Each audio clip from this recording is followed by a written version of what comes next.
Hey, what do you know? How the hell are you? It's the scruffy old slick one back.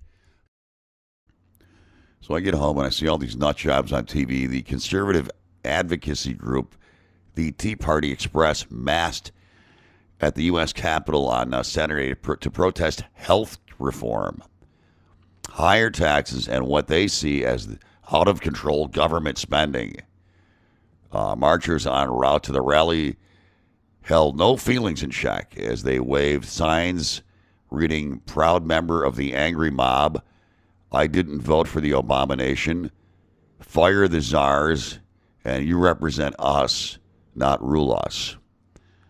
Which makes me kind of sad because, first of all, you didn't vote for Obama. That's fine, okay? But that doesn't mean you got to be sore losers. These people cannot handle the fact that you had 8 years, and look what you did. You had 8 years of George W. Bush, and you left this country in the shitter. So you really have no room to talk right now.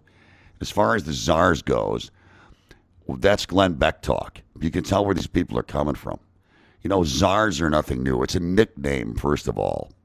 If you've got a boring name like, I don't know, you're the administrative chief of, toilet flushing at the White House, they call you the toilet flushing czar. It's a nickname. Nixon started the czars. He had czars. Every president has had czars. But Glenn Beck makes a big deal out of the fact that Obama has czars. And czars kind of sounds Russian. And it kind of goes with the whole socialism theme that they throw out there, that Obama's a socialist. So you've got a lot of people out there that are just misinformed, and they're angry about what, I don't know. One woman on Saturday's events summed up her feelings about the issues by saying it's too much, too fast. Oh, really, honey? We've been trying to do health care reform since fucking Harry Truman, okay? Since Harry fucking Truman, we've been trying to do health care reform in this country. And, I'm tired of these 30% of wackos. The other 70% of us, as Bill Maher said, are sitting at home throwing shit at our television because we're listening to assholes like this. What are they protesting? Higher taxes. Fine, let's talk about higher taxes. You want to have a Tea Party and you want to complain about higher taxes in New York State? Fine, I'm with you. I'm down with that. You know what? You're right on. But the federal government hasn't done anything to raise taxes. As a matter of fact, Barack Obama, in the stimulus package that was passed, gave the biggest middle-class tax cut in United States history. $200 billion in tax cuts to the middle class and went back into your paycheck, in case you didn't notice it. $200 billion, and that's a fact. 40% of the stimulus package were tax cuts. 60% was spending.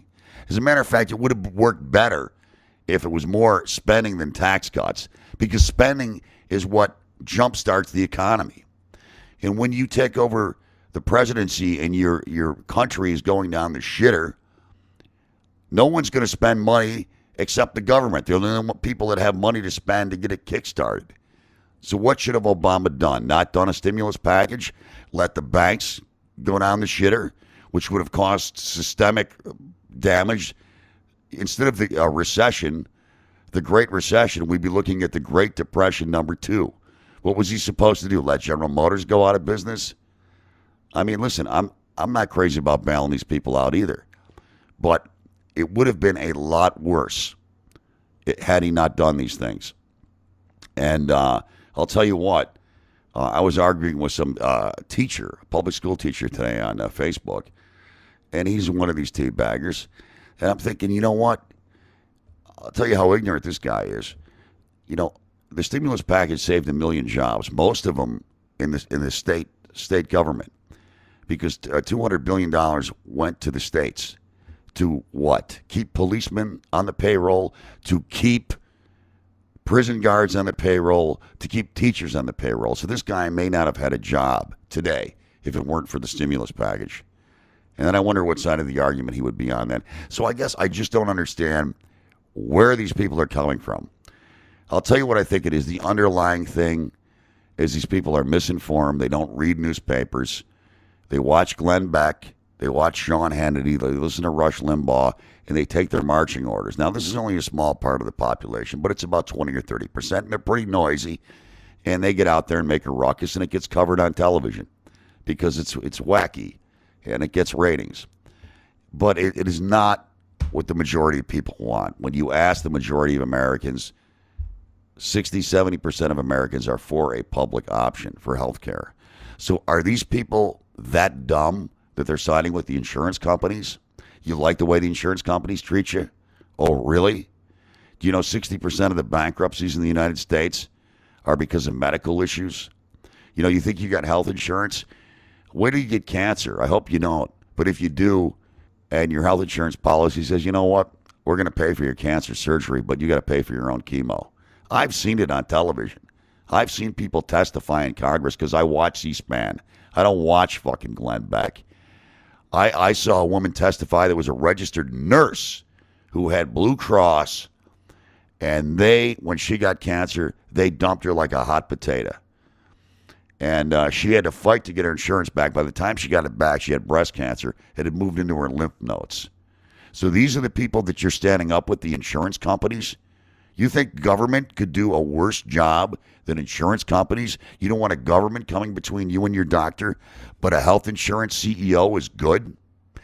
You know, I wonder if these people know that the 30% of the dollar that's spent on private health insurance goes to the company, and that the company makes money by denying people care. I wonder if these idiots know that.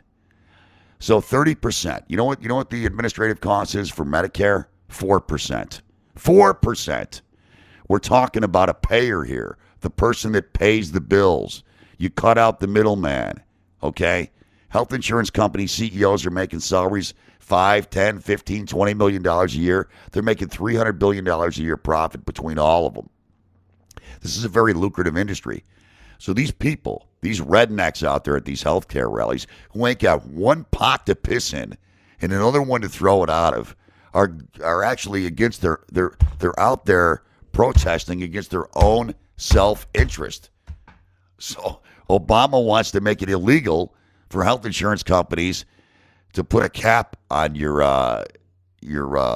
health care. So if it's $1 million and you go over $1 million, you're not going to be bankrupt.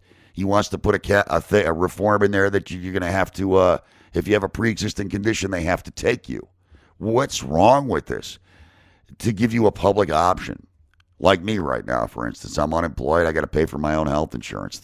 Thank God we have Healthy New York, and I don't live in some redneck state like Oklahoma, which all you can get is Cobra, which is about probably $150, $200 more a month than what I'm paying for Healthy New York. Okay? Now, if you're not dirt poor, you can't get Medicaid. Okay, so all these people that are in between, they make too much. They can't get Medicaid, so they got to pay for their own health insurance, or they can't afford it, so they have no health insurance. People that lose their jobs. You know, these people, this is what's wrong with this country, is because nobody gives a shit about anybody else. I'm happy with my health care. I got mine. Fuck you. Yeah, you're happy with it until you lose your job, and then you're whining, or you get sick and you find out that your health insurance covers part of your bill, but you got $100,000 in bills or $40,000, and you got to declare bankruptcy. Don't these people get it? Health insurance companies are ripping us off. So I really don't understand what they're protesting about. I don't get it. You know, George W. Bush left this country in a fucking mess. Obama was left a giant shit sandwich, and the guy is doing all he can to pull us, and he's done a good job. He's taken us from the brink of going over the edge. He stopped the bleeding. We lost 200,000 jobs last month. When Obama took office, we were losing 700,000 jobs a month.